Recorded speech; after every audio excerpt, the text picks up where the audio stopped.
Hi friends, welcome to என்னுலகம் VCR channel. இன்றைக்கி நாம் ரொம்ப சுலபமாக 5 நிமிஷத்தில் மாங்காய் ஊறுகாய் எப்படி பண்ணுறதுன்னு பார்க்கலாம். ஒரு 4லேருந்து 5 நாள்லாம் இதை ஸ்டோர் பண்ணி வச்சு சாப்பிடலாம். டேஸ்ட்டு ரொம்பவே நல்லாயிருக்கும். வீடியோக்குள்ளே போகிறதுக்கு முன்னாடி நம்ம சேனலில் இது வரைக்கும் சப்ஸ்கிரைப் பண்ணாதவங்க சப்ஸ்கிரைப் பண்ணிக்கோங்க. கூடவே பெல் ஐக்கானையும் கிளிக் பண்ணிக்கோங்க. அப்போ தான் நான் போடுற வீடியோலாம் உங்களுக்கு நோட்டிஃபிகேஷனில் வரும். இது செய்கிறதுக்கு நான் இன்றைக்கி 5 மீடியம் சைஸ் மாங்காய் எடுத்து வச்சுருக்கேன். அதை நல்லா வாஷ் பண்ணி எடுத்து வச்சுருங்க. பெரிய சைஸ் மாங்காய் இருந்தால் 1 அல்லது 2 எடுத்துக்கோங்க. இதை சின்ன சின்னதாக இந்த மாதிரி கட் பண்ணி எடுத்து வச்சுருக்கேன். இதில் 1 ஸ்பூன் அளவுக்கு உப்பு சேர்த்துக்கோங்க. சேர்த்துட்டு இது நல்லா கலந்து விட்டுருங்க. இது ஒரு 2 நிமிஷம் அப்படியே இருக்கட்டும். அப்படி இல்லை, நமக்கு டைம் இல்லைன்னா உடனே கூட செஞ்சிடலாம். அப்புறமா ஒரு மிக்சிங் பவுலில் கொஞ்சமாக மஞ்சள் தூள் சேர்த்துக்கோங்க.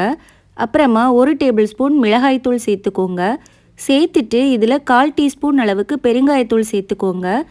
அதுக்கப்புறமா கொஞ்சமாக தண்ணி விட்டு இதை நல்லா அப்படியே மிக்ஸ் பண்ணி விட்டுடலாம். அவ்வளோதான், இதை நல்லா மிக்ஸ் பண்ணி எடுத்துட்டோம். ஸ்டவ் ஆன் பண்ணிவிட்டு ஒரு பேனில் நல்லெண்ணெய் சேர்த்துக்கோங்க. இந்த மாதிரி ஊறுகாயெல்லாம் செய்யும்போது நல்லெண்ணெய் சேர்த்தா நல்லாயிருக்கும் டேஸ்ட்டு. அதனால் 2 ஸ்பூன் அளவுக்கு நல்லெண்ணெய் சேர்த்துக்கோங்க. சேர்த்துட்டு கொஞ்சமாக கடுகு, அப்புறமா கொஞ்சமாக வெந்தயம் சேர்த்துக்கோங்க.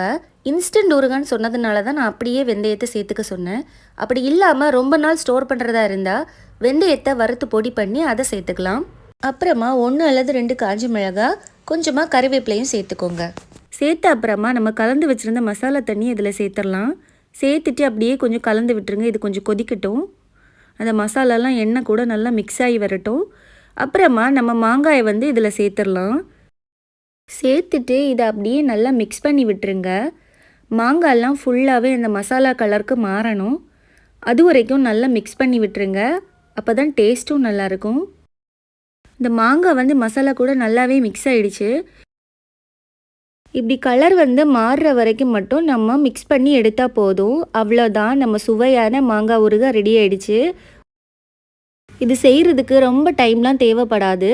நமக்கு உடனே செஞ்சு சாப்பிடணும் அப்படின்னா ஈஸியாக செஞ்சு சாப்பிட்றலாம். இந்த ஊறுகாய் ரெசிபி உங்களுக்கு பிடிச்சிருந்தா என்னுலகம் விசிஆர் சேனலை சப்ஸ்கிரைப் பண்ணுங்கள். கூடவே பெல் பட்டனையும் கிளிக் பண்ணுங்கள். அப்போ தான் நான் போடுற வீடியோலாம் உங்களுக்கு நோட்டிஃபிகேஷனில் வரும். தேங்க்யூ.